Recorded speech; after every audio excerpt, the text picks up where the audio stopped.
آپ کو آج تک جواب نہیں ملے تو آج کے کلام کے سبب سے آپ کو جواب مل جائیں گے، اور آپ یقیناً اپنی حالت کے اوپر غور کر لیں گے کہ ہم کس کنڈیشن کے اندر ہیں۔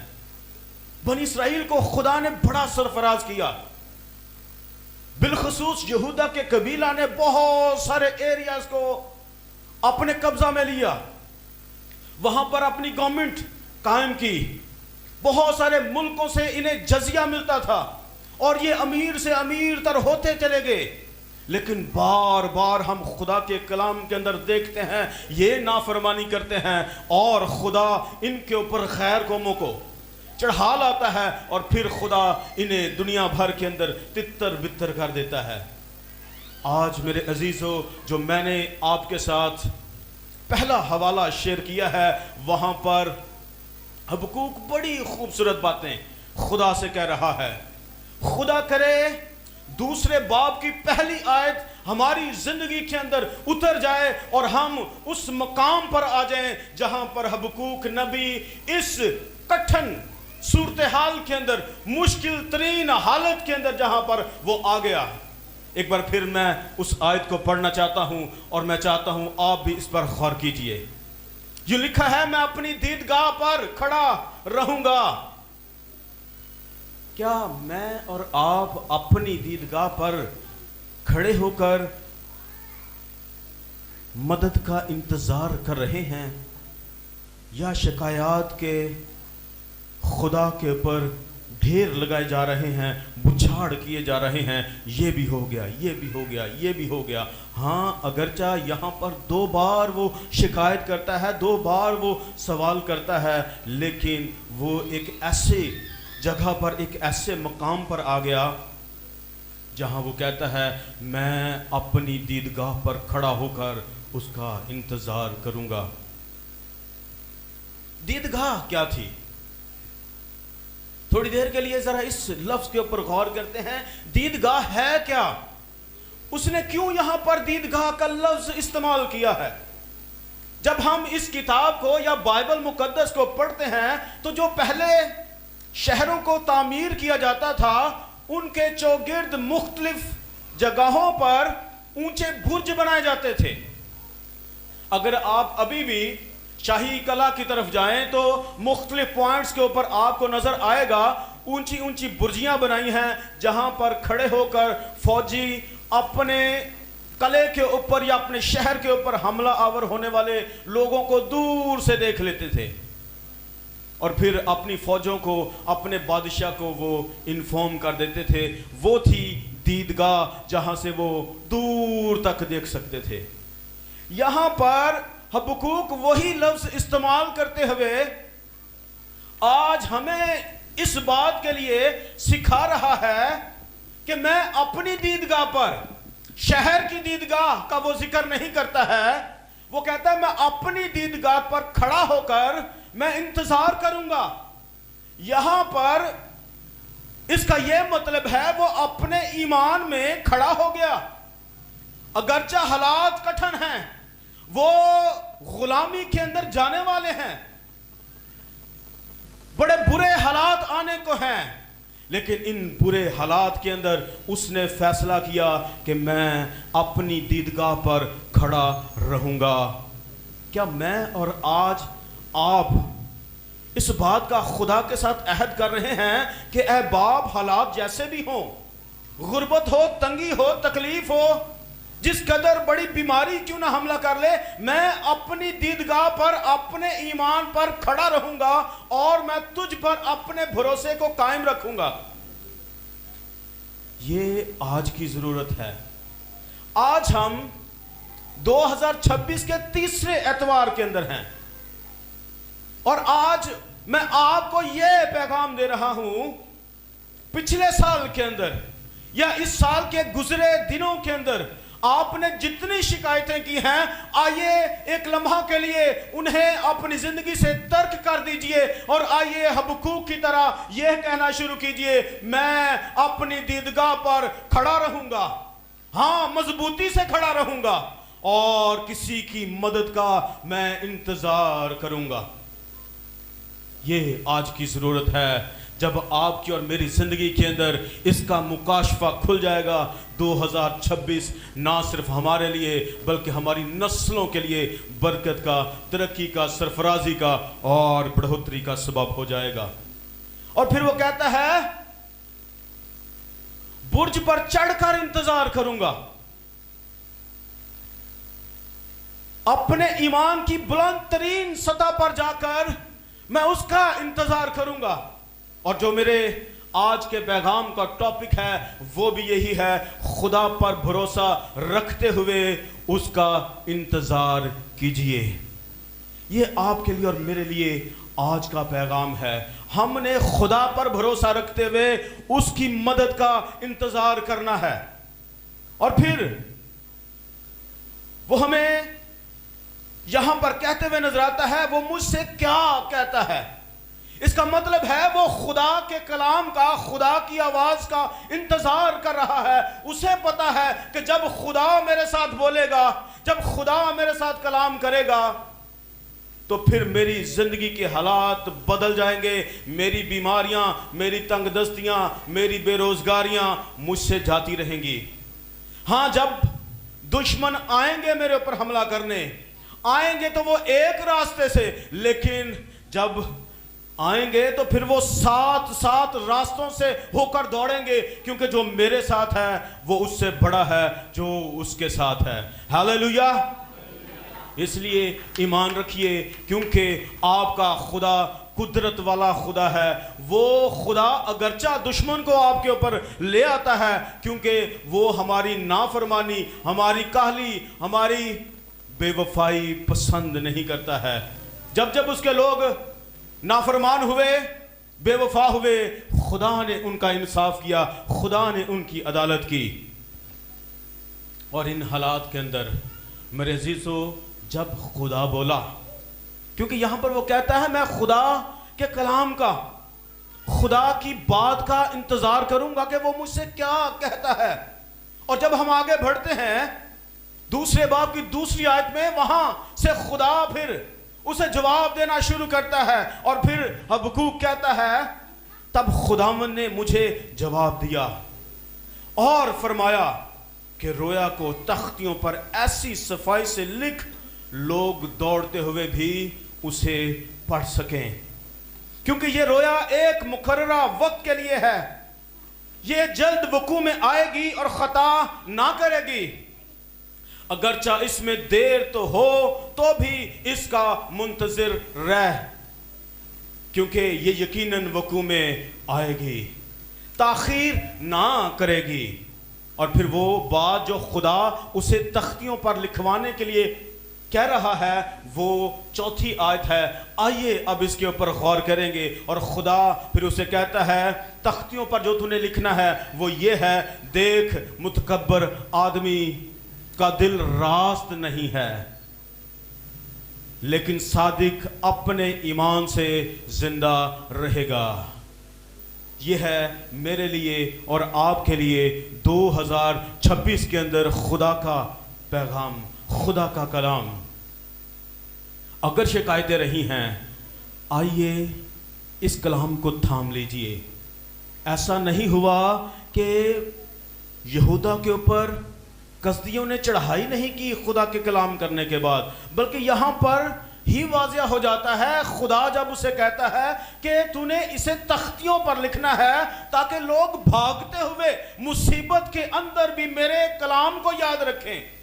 آپ مصیبت کے اندر ہیں، آپ پریشانی کے اندر ہیں، اگر آپ کو اس کا کلام یاد ہے، یقین جانیے حالات بد سے بدترین بھی ہو جائیں گے، آپ زندہ رہیں گے، کیونکہ خدا کا کلام اس بات کا شاہد ہے۔ اور وہ کہہ رہا ہے میرا صادق بندہ ایمان سے زندہ رہے گا۔ عبرانیوں کی کتاب یا عبرانیوں کے نام لکھا گیا خط پڑھیے، اس کے 10ویں باب کی 38ویں آیت کے اندر بھی سیم یہی آیت کوڈ ہے، میرا راست باز بندہ ایمان سے جیتا رہے گا۔ اگر آپ راست باز ہیں، اگر آپ صادق ہیں، ایسا نہیں کہ آپ مصیبت میں نہیں جائیں گے،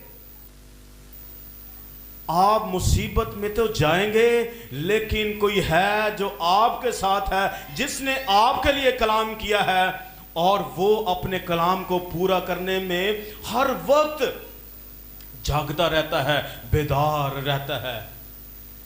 اسی لیے خدا نے کہا اسے تختیوں پر بڑا بڑا واضح طور پر لکھ لے، تاکہ لوگ جب بھاگیں، جب لوگ غلامی کے اندر جا رہے ہوں، وہ اس کلام کو اپنی زندگی کے اندر اپنے خاندان گھرانے کے لیے لے لیں۔ جب میں نے پہلے آپ کو بتایا یہ وہی دور ہے جب دانیل کو قیدی بنا کر بابل کی طرف لے جایا جا رہا تھا، اور اس کے ساتھ اس کے 3 دوستوں کو۔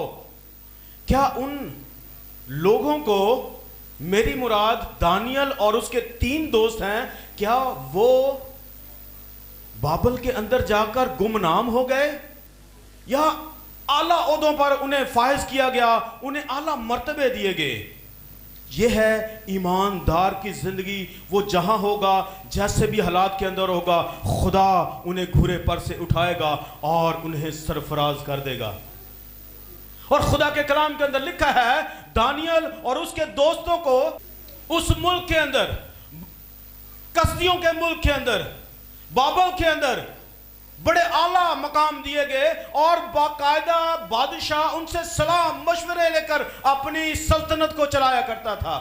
یہ ہے خدا کی قدرت جو اس کے بندوں کے ساتھ، جو اس کے بیٹے اور بیٹیوں اور صادقوں کے ساتھ رہتی ہے، اور وہ قید کے اندر چلے جائیں، انتہائی پستی کے اندر چلے جائیں، تو بھی وہ ہلاک نہیں ہوتے ہیں بلکہ زندہ رہتے ہیں، اور بہت سارے لوگوں کے لیے وہ زندگی کا باعث ہو جاتے ہیں۔ اس لیے میں آج آپ سے کہہ رہا ہوں، ایمان کے اندر مضبوط ہو جائیے۔ آپ کا اور میرا باپ جس کو ہم ابراہم کہتے ہیں، وہ اپنے ایمان میں کھڑا ہو گیا۔ 75 سال کی عمر میں خدا نے اس سے وعدے کیے، میں تیری نسل کو بہت زیادہ بڑھا دوں گا، آسمان کے ستاروں کی مانند، ریت کے ذروں کی مانند۔ کیا اس کے ساتھ وعدہ کرنے کے فوراً بعد ایسا ہو گیا؟ یقیناً آپ کہیں گے نہیں۔ 75 سال کی عمر میں خدا وعدے کرتا ہے، اور 100 سال کی عمر میں جا کر وہ وعدہ پورا ہوتا ہے، اور خدا اسے اسحاق سے نوازتا ہے۔ 25 سال کسی کا ایمان کے اندر کھڑے رہنا، یہ بہت بڑا خدا کے نزدیک معنی خیز ہے۔ کیا آپ 1 سال، 2 سال، 3 سال، 5، 10، 15 سال مسلسل ایمان میں مضبوط رہے ہیں، یا جو آپ نے کبھی دعائیں کی آپ خود بھی بھول گئے، آپ کو خود بھی وہ باتیں یاد نہ رہیں؟ اگر ایسا ہے، میں آج میرے عزیزو آپ سے کہہ رہا ہوں، آپ دعائیں مانگ کر بھول سکتے ہیں جو آپ نے اپنے بچپن میں یا لڑکپن میں کی، لیکن آپ کا اور میرا خدا ان دعاؤں کو کبھی نہیں بھولتا ہے، وہ اپنے وعدوں کو یاد رکھتا ہے۔ اور خدا نے 25 سال کے بعد ابراہم کو یاد کیا، اور اس کو اس کے صلب سے اسحاق جو وعدے کا فرزند ہے وہ عطا کر دیا۔ اگر آج آپ ایمان کے اندر مضبوط ہوں گے، خدا آپ کے لیے بھی یہی کہہ رہا ہے، میرا راست باز بندہ، میرا صادق بندہ ایمان سے جیتا رہے گا، حالات جیسے بھی ہوں۔ ہمارے شہر کے، ہمارے ملک کے حالات خدا نہ کرے جیسے بھی ہو جائیں، بد سے بدترین ہو جائیں، مہنگائی جتنی بھی مرضی کیوں نہ ہو جائے، اس کے لوگ ایمان سے زندہ رہیں گے، کیونکہ خدا نے یہ فرمایا ہے۔ اگر آپ آج ایمان پر کھڑے رہیں گے، آپ کے لیے زندگی کی نوید ہے، آپ کو وہ تباہ برباد نہیں ہونے دے گا، بلکہ آپ کو ہی نہیں بلکہ آپ کی نسلوں کو بھی سنبھالے گا۔ اور جس طور پر اس نے بابل کے اندر نہمیہ کو استعمال کیا، پھر وہ وہاں سے خدا کے لوگوں کو لے کر یروشلم کی طرف واپس آئے، یروشلم شہر کی انہوں نے تعمیر نو کی۔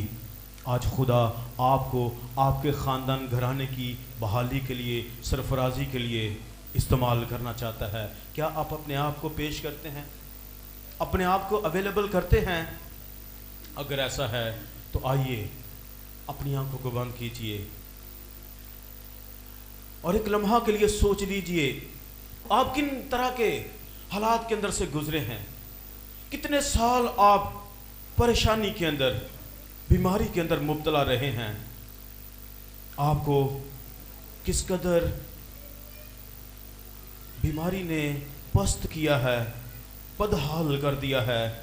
آج آپ کے لیے زندگی کو وہ جاری کرنا چاہتا ہے.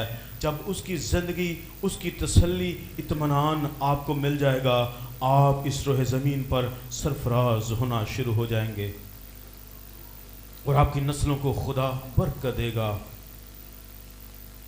اگرچہ بنی اسرائیل، یہودا کا قبیلہ قید کے اندر گئے، لیکن وہ قید کے اندر پڑے نہ رہے، بلکہ خدا انہیں وہاں سے چھڑا کر لے آیا اور انہیں ان کے شہر کے اندر پھر سے سرفراز کر دیا. آئیے اپنے آپ کو سبمٹ کیجئے اور کہیے خداوند میں اپنی سوچوں، خیالوں، ارادوں کے ساتھ، اپنی ساری ناکامیوں کے ساتھ، اپنی ساری کمزوریوں کے ساتھ اور اپنی بیماری کے ساتھ تیرے حضور میں آ جاتا ہوں اور تیری قدرت کا اپنی زندگی کے اندر اعلان کرتا ہوں کہ تو بڑا ہے، تو قدرت والا ہے اور تو نے اپنے کلام کے اندر فرمایا ہے لیکن صادق ایمان سے زندہ رہے گا. آج اگر میں اپنی پوزیشن پر نہیں ہوں، میں صادق نہیں ہوں، میں راست باز ابھی تک نہیں ٹھہرا ہوں، مجھے اس پوزیشن پر بحال کر دے تاکہ میں راست باز اور صادق ہو جاؤں، تاکہ میں نہ صرف میں زندہ رہوں بلکہ میری نسلیں بھی تیرے حضور میں زندہ رہیں. مہربان پاک باپ، یسوع کے نام میں تیرے حضور میں بڑی منت التجا کرتا ہوں. جتنے تیرے بیٹے اور بیٹیوں نے تیرے کلام کو سنا ہے، میں تیری شکر گزاری کرتا ہوں. تو آج پھر بولا ہے اور تو نے ہماری کمزوریوں کے اندر، ناکامیوں کے اندر ہمیں سکھایا ہے کہ ہم خداوند اگرچہ پسے ہوئے ہیں، رہے ہوئے ہیں، تو بھی ہم ہمیشہ اسی پوزیشن پر نہیں رہیں گے، بلکہ تو ہمیں اٹھا کر کھڑا کرنا چاہتا ہے اور پھر سے بحال کرنا چاہتا ہے. ہم تیری شکر گزاری کرتے ہیں تیرے بیٹے یسوع کے لیے، جس کے سبب سے تو نے ہمیں ہمیشہ کی زندگی کا وارث کر دیا ہے. اور اب جب لوگ اس کے بیٹے یسوع کو اپنا شخصی نجات دہندہ مانتے ہیں، وہ تیرے بیٹے اور بیٹیاں ہو جاتے ہیں. میں تیری شکر گزاری کرتا ہوں اس بات کے لیے کہ تو نے ہمیں بیٹے اور بیٹیاں ٹھہرا دیا ہے اور اپنے گلے سے لگا لیا ہے. اور اب خدا تو ہمارے ان حالات میں سے ہمیں نکالنے کی پوری قدرت رکھتا ہے. ہم تیری شکر گزاری کرتے ہیں. 2026 نہ صرف ہمارے لیے بلکہ ہماری نسلوں کے لیے خدا باعث سے برکت ہو جائے. جتنے دن گزر گئے خدا، ہم ان کے لیے بھی تیری شکر گزاری کرتے ہیں. اور جو آنے والے دن، مہینے، سال ہیں، وہ خدا ایمان اور پختہ ایمان کے اندر گزریں، تاکہ خدا دشمن ابلیس ہماری زندگیوں کے اندر شرمندہ ہو اور اس کی ساری چلاکیاں، مکاریاں، بیماریاں ہم سے جاتی رہیں اور ہم روحانی طور پر اور جسمانی طور پر اگلے درجوں کے اندر داخل ہو جائیں اور تیرا نام ہماری زندگی میں، ہمارے خاندان گھرانوں میں جلال، عزت اور بزرگی پائے. اور ہم اسی مسا میں خدا تیرے خادم کو، پاسٹر سسل جان برکت کو، پاسٹر بابر کو اور کرسچن فیتھ چرچ کی ساری ٹیم کو یاد کرتے ہیں اور سب کے لیے خدا تیری برکت، سلامتی، خوشحالی، شادمانی کو جاری کرتے ہیں. یہ سال جو شروع ہوا ہے اس منسٹری کے لیے، اس کلیسیا کے لیے برکت کا سال ہو جائے اور اس سال کے اندر وہ کچھ تیرے لوگ ایکسپیرینس کریں جو انہوں نے نہ کبھی خداوند دیکھا اور نہ کبھی ان کے خیال کے اندر آیا. انہیں برکت دے اور اس کلیسیا کو، اس پورے ایریا کے لیے خدا برکت کا، نجات کا سبب ٹھہرا، تاکہ بہت سارے رہے ہوں تک یہ جائیں اور ان کو زندگی کے اندر یہ شامل کر لیں. میں تیری شکر گزاری کرتا ہوں یسوع مسیح ناصری کے پاک اور قادر نام میں یہ دعا مانگتا ہوں. سب کہیں آمین. آمین. پریز دی لارڈ.